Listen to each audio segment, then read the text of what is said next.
Philip Hammond's budget had some eye-catching headline announcements in it, but what difference will they make to real people? Among the measures in the Chancellor's make-or-break budget was the scrapping of stamp duty for most first-time buyers. And he finally announced a climb-down on universal credit, slowing down the rollout, slashing the waiting time and smoothing the transition for struggling families. And while the cost of a pint of the petrol in your tank won't be affected by the budget, the price of the average packet of 20 premium cigarettes will go up by 49p. Here's how the measures announced in the budget will affect ordinary people. The pensioners Ron and Sue Green were disappointed to be missed out in this year's budget. imageorbandpics.com grandparents Ron Green, 85, and wife Sue, 74, own a three-bedroom house in Thetford, Norfolk. They have a joint weekly income of around £300 a week from private and state pensions and are just managing to make ends meet. They are stuck in a catch-22 with an older car that means they pay higher car tax, but they can't afford to update it, and worry about rising energy costs. The couple are a bit fed up there was nothing in the budget to give their retirement income a boost. Sue said, "I suppose we should feel lucky we are not any worse off. But it is depressing having to penny pinch all the time just to afford the basics. It's a good job we are careful with our cash and that we are prepared to shop around for the best deals on all our bills and groceries. By the time the personal allowance goes up next April, prices will have shot up too, so we won't feel any better off. And in the meantime, we have to keep muddling along." The small business Tim Priseman said he was hoping the budget could help cut the cost of recruiting more staff for his small business. Image and Vogler Daily Mirror. Tim Priseman is managing director of Kelso Consulting, a public relations and marketing firm, based in Newbury, Berkshire. He currently employs 2 people full-time and has 2 regular freelancers. He was hoping for a helping hand to cut the cost of recruiting more people. He says it's difficult to remain competitive against bigger firms who have deeper pockets and can offer higher salaries. Tim said there is a slight glimmer of hope that business rate increases will be based on the Consumer Price Index (CPI) rather than the more expensive Retail Price Index (RPI). But because we are not on a high street, in a high-value location, this is not a big deal for me. The cash towards digital skills distance learning could be useful, if we can get access to any of that. The devil will be in the detail though.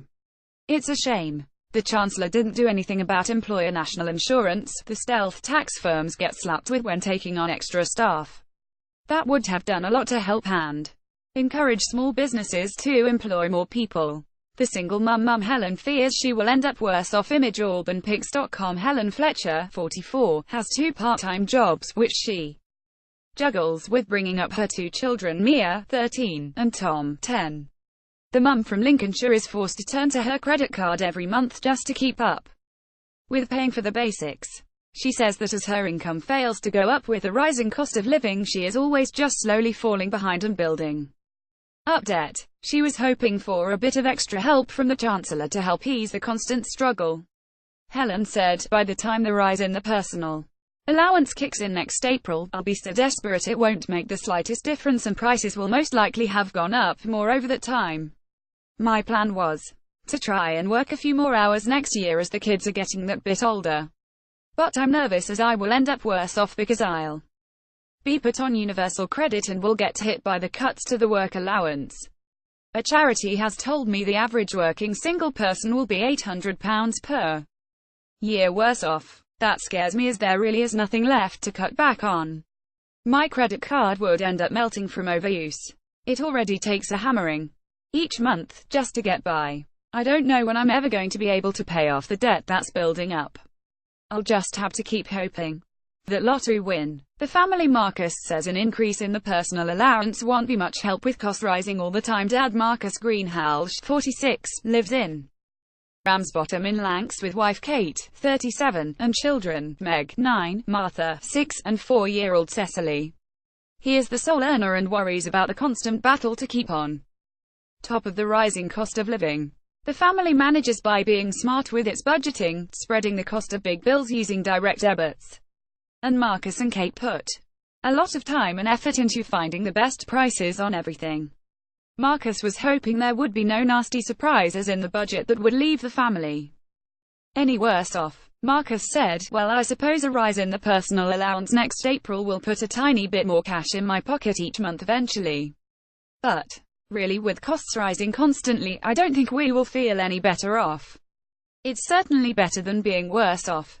I don't know where we could make any further cuts. It's not much fun being a parent with young kids and always in the financial position where you are just about managing."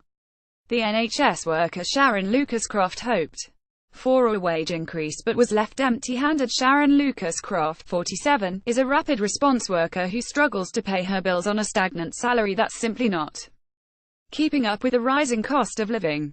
The mum from Tunbridge Wells in Kent ends up with £300 each month, after paying the household bills, and that has to buy food and all the other essentials for her 3 children.